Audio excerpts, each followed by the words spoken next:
Welcome to Riverstone Reviews. In this world of wildfires and political pyres, you may be thinking civilization is one step from falling into chaos. What better time to take a glimpse into the pre- and post-apocalyptic world of Hostile, a 2017 film written and directed by Mathieu Turi, produced by Xavier, starring Brittany Ashworth and Gregory Fitoussi. Hostile is a film that straddles the gap of New York City before and after an environmental and humanity-changing event. We will be trying to determine if a film that lacks a single identity can succeed at being many things or fail at all of them. The premise of the film is love conquers, if we pull together, mankind must, bad relationships should be remembered lovingly when scavenging corpses. The theme is that not only do edgy, uneducated, drug-addicted women make better wives than educated, well-adjusted women, they will also survive the apocalypse. I must mention here that this recap and review will contain spoilers, so if you wish to skip past the revealing content to my final rating, go to the time below. So zip up that Road Warrior jacket, juice up your hot rod, and head to the desert as we race our way into the chaotic badlands of Hostile. The film starts with a gunshot and a vehicle escape as our protagonist Juliet drives across a barren wasteland, scavenging wreckage for anything of value. Wait, I don't mean to stop the review so soon, but did the writer name the lead Juliet from Romeo and Juliet, the Shakespearean tragic love story where a couple commits suicide because they love so much? I can't believe that the writer would have revealed that in the end, Juliet and her love will demise. A writer would never be so obvious that even a film student would cringe at such a reference. Yet I somehow feel I've seen this before. Never mind me. I'm probably being a pretentious reviewer trying to make something of nothing. Back to our story. So in this lifeless world of dust and rust, where water is limited, vegetation dead, and paved roads gone, Juliet drives along a freshly oiled and maintained road outside the remnants of a city from a forgotten past. Juliet pulls up to a 1970s gas station, complete with outdated vehicles, where even the payphone is a rotary dial. She searches the bare and dusty building. When a growling and banging sound emanates from the ceiling, Juliet raises her gun and backs out of the gas station, returning to her vehicle. Driving off, Juliet then calls her home base on the radio saying she found a pack of gum and a little salt at the gas station.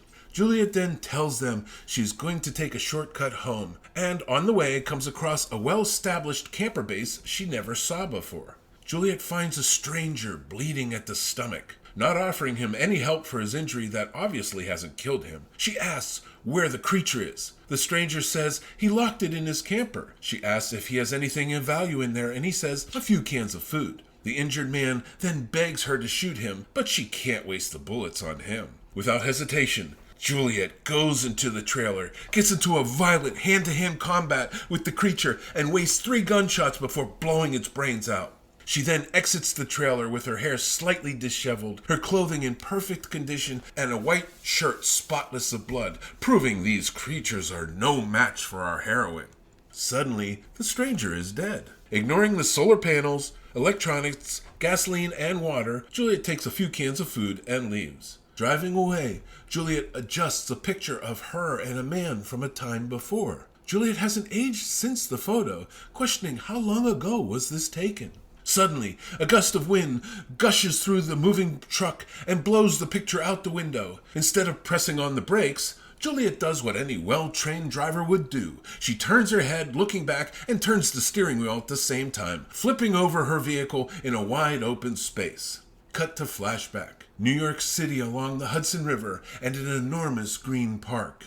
Inside an art gallery, Juliet meets Handsome Jack, a wealthy French-American who owns the gallery. We quickly find out Juliet knows nothing about art and is vegan. Rudely responding to Jack, Juliet says she is in this gallery merely to get out of the rain. Like most men, Jack finds a woman who has no common interest and hates meat a turn-on.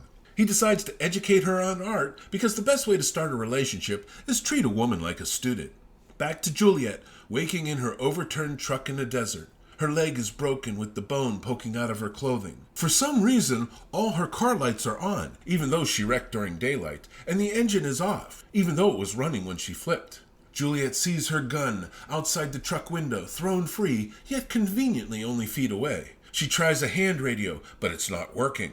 More worried about getting the gun than bleeding to death, Juliet takes the time to fashion a pole from pipes and wires while her leg is still stuck. She snags the gun, but her pole falls apart. Cut to flashback of Juliet and Jack walking down a New York street. Reaching Jack's place, he invites Juliet up. Jack's apartment is spectacular, even for New York standards. They share some whiskey as she looks over his sketches. Jack makes the typical brag of how stinky French cheese is great and American cheese sucks because cheese is the only thing the French have to brag about. Juliet stays until dark. In a weird, depressing moment, Juliet mentions she should have never been born. Jack smiles, obviously colorblind to red flags. Jack decides now is a good time to ask her name. Not answering, Juliet gets into his private elevator, then says, "Juliet," in an undramatic moment.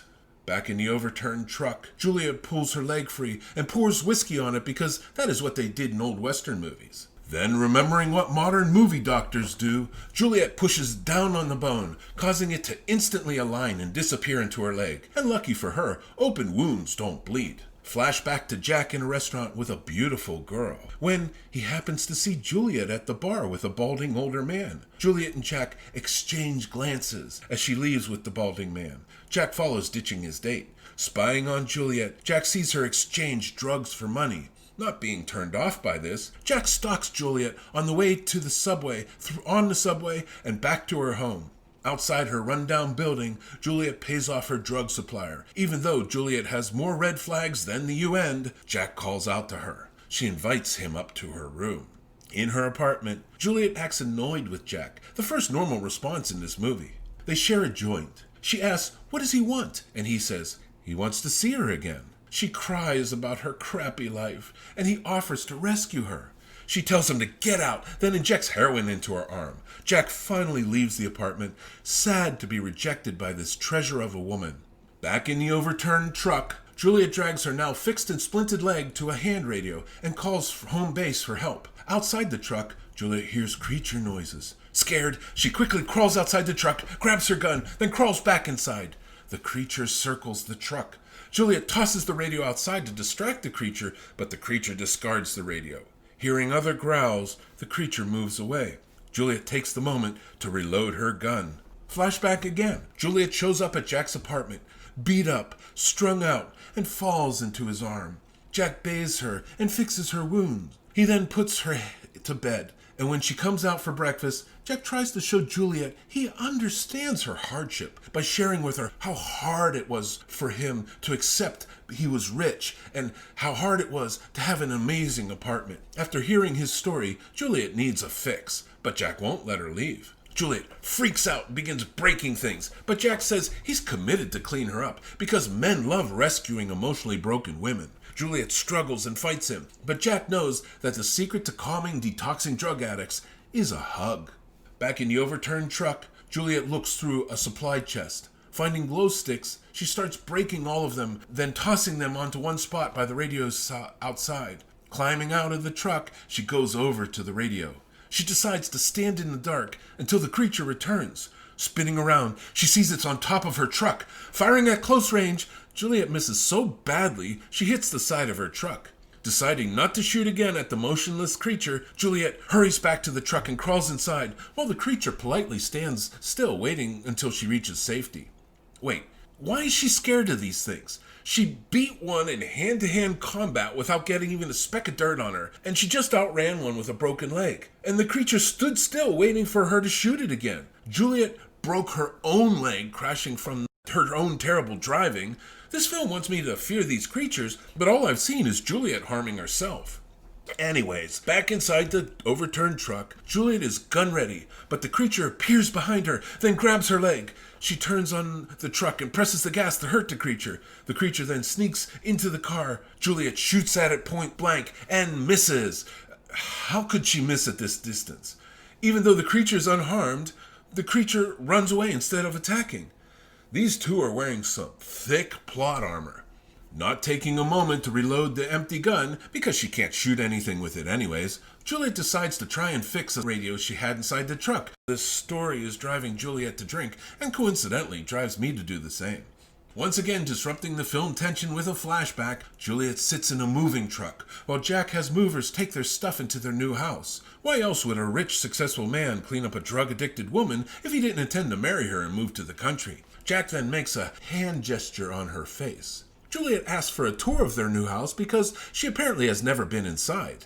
Jack offers to show her around the house, and she happily follows because it is secretly every woman's fantasy for their husbands to buy and move them into a house without consulting with them or asking their opinions. They go upstairs to see a master bedroom and the kids' room, even though it is revealed they never discuss having kids. Of course, she reacts as any woman whose husband tells her she will have his kids. She kisses him. Back in the overturned truck, Juliet fixes the radio. She talks to home base, and they tell her to activate the locator beacon. She locates the beacon inside the truck. Yet another flashback.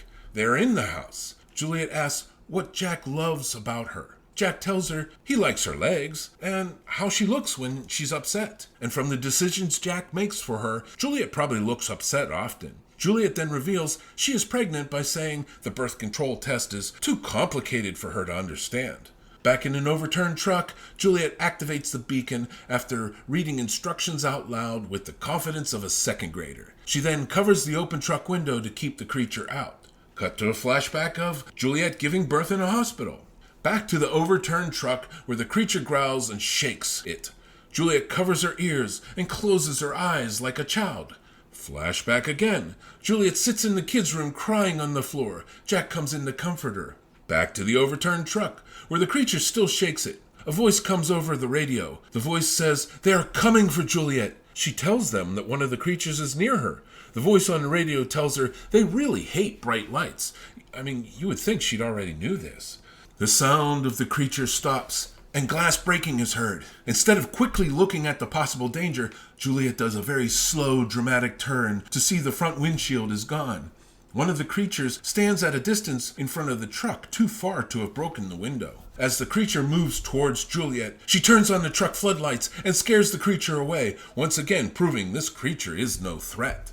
Back on the radio, the voice tells her they won't come for her for now because one of those creatures is nearby, because that's too dangerous. Even though the voice on the radio just said bright lights scare it away, she calls them cowards. They disconnect. Flashback again. Jack is in a car with Juliet. He yells at her, saying he can't stand to spend night after night cruising the streets trying to find her, surprised that a former drug addict would relapse. Juliet then blames Jack for manipulating her into having a baby, which he kind of did. Then Jack tells her she lost the child because of all the heavy drugs she did, even though he knew that before marrying her. Making his first good decision of the film, Jack tells Juliet it's over and walks away. Back in the overturned truck, Juliet hears an approaching motorcycle. Honking her horn to get attention, the motorcycle drives over and she calls out to them. Even though at the start of the story, Juliet came across an injured person and left him to die, she suddenly thinks strangers will lend a helping hand, I guess. And of course, the strangers want to kill her, crawling into the truck to stab her. The creature outside suddenly has super strength, grabbing the stranger by the ankle and yanking them out with a single motion, then crushing the stranger's skull open using only the pressure of its foot. The other person on the motorcycle drives off, while the creature tastes brains, then takes the knife, though the creature has never shown any capacity to use tools. Flashback again. Juliet drinking alone at a bar. Her phone rings, but she ignores the call. A news flash on the TV shows a terrorist chemical attack happened in New York. Juliet then gets another call, and answering her phone, learns Jack is in the hospital. Back in the overturned truck, Juliet looks at the gun cylinder filled with casings. Since the gun was empty, she must have reloaded all 6 shots. Juliet then points the gun at her own chin. Flashback again. Juliet panicking in the hospital. She finds out there was a chemical attack and Jack was one of the victims. Going to his room, Juliet sees Jack has on an oxygen mask and is inside a plastic tent. They exchange looks, and then Jack makes his hand gesture on Juliet's face as he did earlier in the movie. He then writes on a pad for her, "Never give up." Back in the truck, Juliet lowers the gun from her head. She takes a gas can and flares, then crawls out of the truck. She pours gas on another gas can and then stands holding the flare. Then, lighting the flare, she finds the creature hiding in darkness, and limping backwards, she lures the creature to the gas can. When at the can, Juliet doesn't toss the flare to ignite the gas, which would make perfect sense, but instead shoots the can. The can explodes into a fireball, but is unable to penetrate the creature's plot armor. The creature then magically appears behind Juliet and dramatically reaches to grab her. When held, Juliet doesn't fight, but stands still, dropping the gun from her finger. And somehow, the gun on the way to the ground teleports to the other side of the truck. As Juliet tries to crawl through the truck to the gun, the creature grabs her and tosses her like a rag doll, again showing super strength. Wait a minute. How did she fight one of these things if they could toss her around like this? It crushed a guy's skull, but Juliet didn't even hesitate to fist fight one. And how did it get so strong? I mean, this thing doesn't even have any muscle mass. Could this movie get any more absurd? I mean, it couldn't, could it? Holding the gun, Juliet finally gets perfect aim and shoots the creature twice in the torso. The creature's plot armor finally fails, causing it to collapse as Juliet cries. Flash back again to the hospital. Juliet finds Jack is gone, removed from the room. She cries and falls to the floor. Back at the truck, the sun rises and Juliet lies with the gun by her side. Starting to move, the creature is not dead, crawling over to her. She holds the gun, but pulling the trigger, the gun clicks even though it has bullets left and revolvers don't jam. The creature crawls on top her, then makes the gesture on her face that her husband Jack did. Juliet suddenly realizes this creature is her husband Jack. Cut back to New York City Gallery, where they first met, and they talk about God and fate bringing two people together. Cut back to Juliet and the mutant Jack sitting and hugging each other. The sun rises behind them. Juliet and mutant Jack stare into each other's eyes. Juliet raises her gun as they press their heads together. The gun suddenly works, firing a shot and killing them both. What the f***? Are you kidding me? No, seriously, is this a joke? A chemical attack in New York City didn't kill Jack but mutated him. Okay, I can believe that. So how did all the plant life die? From the chemical attack or the mutants? And why is the land so dry? And where did all the paved roads go? Why'd they disappear? And all this happened in a short enough time that Juliet didn't age at all?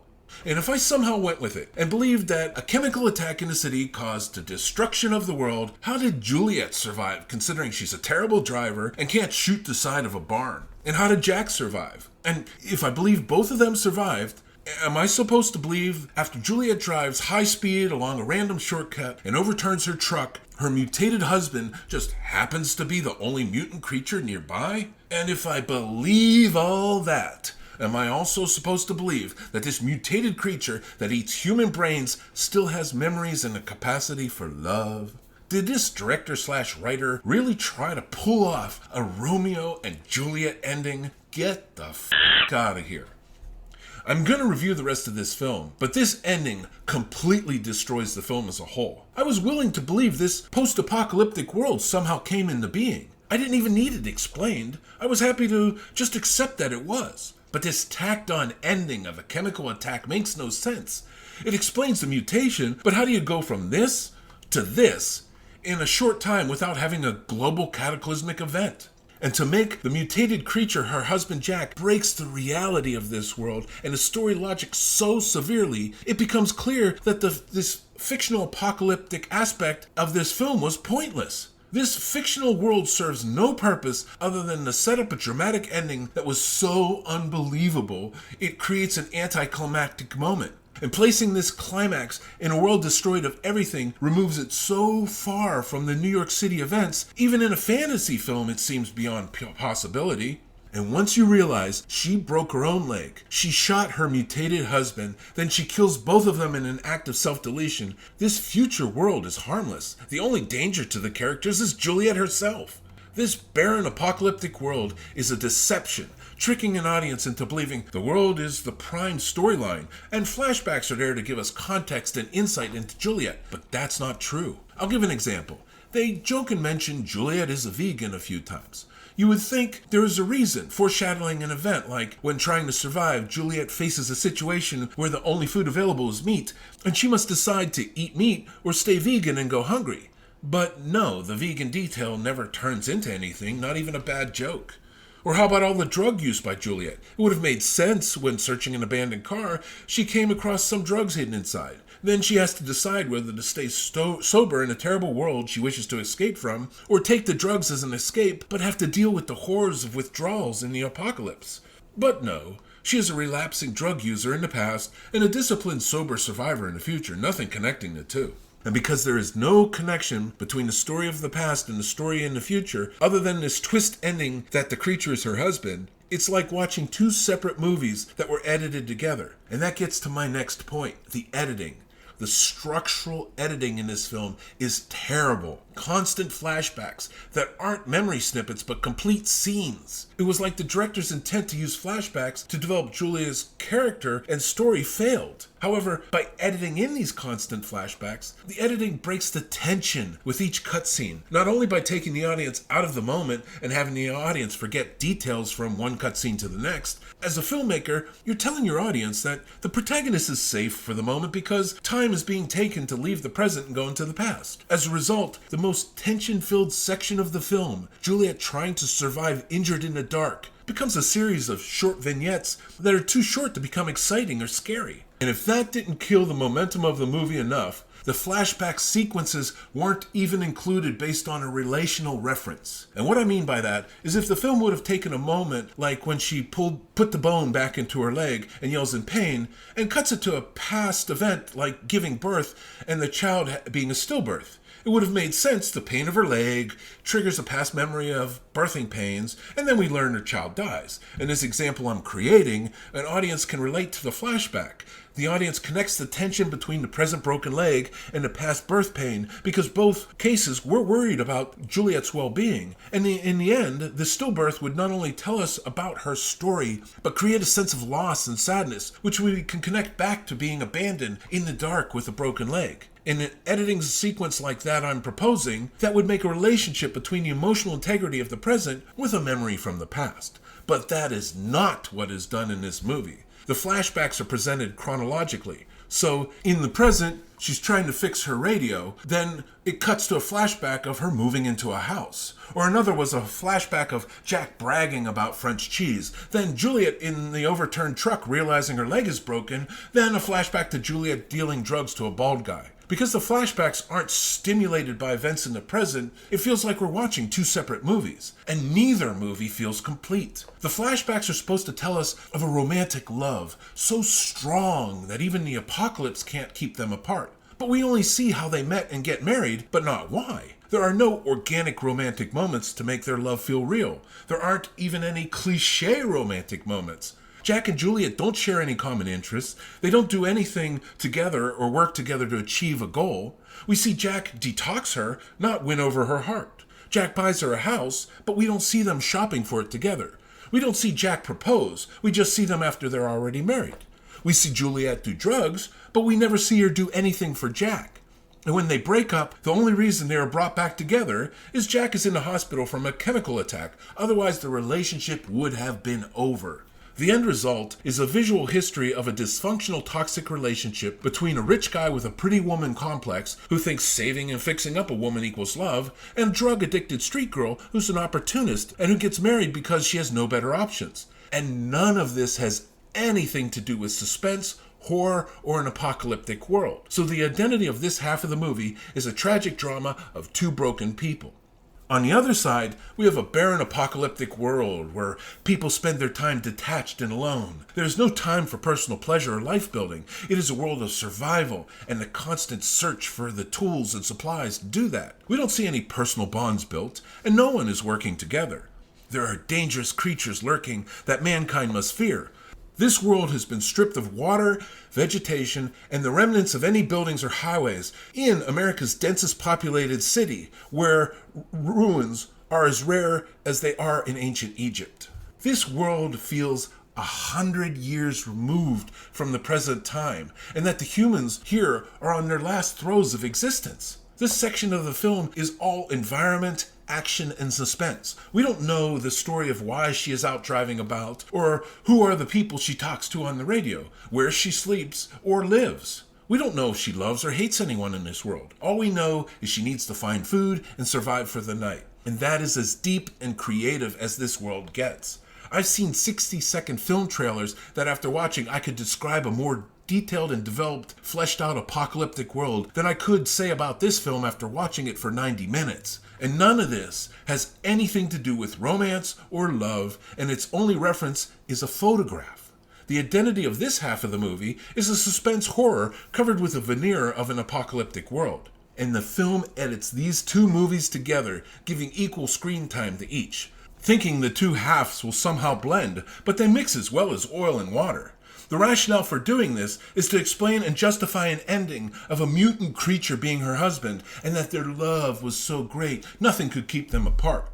But what we have is one half of a film that never captures the true love and connection of Jack and Juliet, and the second half of a film that is shallow, where Jack and Juliet find each other with no effort and by pure accident. Finding each other in the desert at the end is as coincidental as they're entering Jack's gallery out of the rain in the beginning. Neither character has to make a decision because they don't have anything to do in this film except end up together.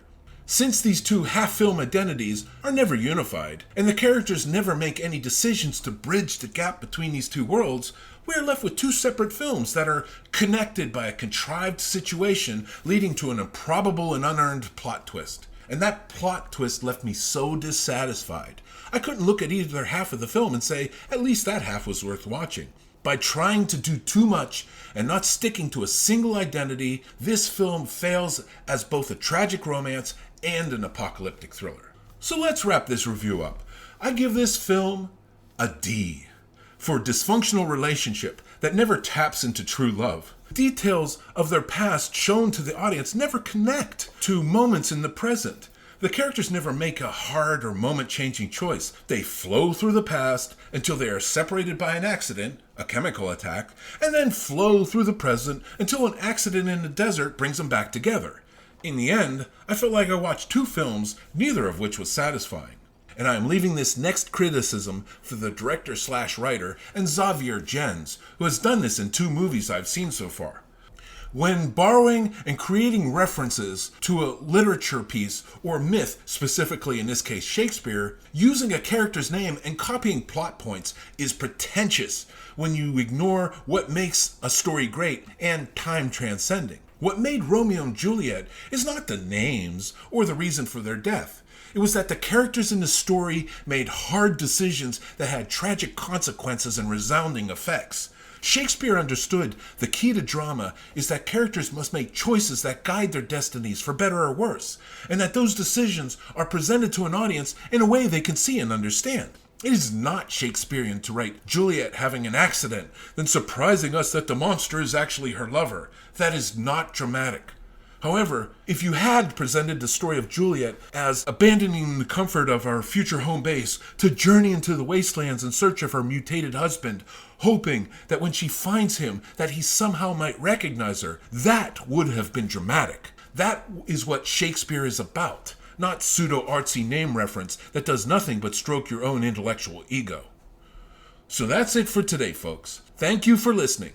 Please leave a comment, click like or subscribe, and I'll see you the next Riverstone review. And until then, remember, in the river of life, don't let the currents push you around. Be yourself. Be a stone in the river.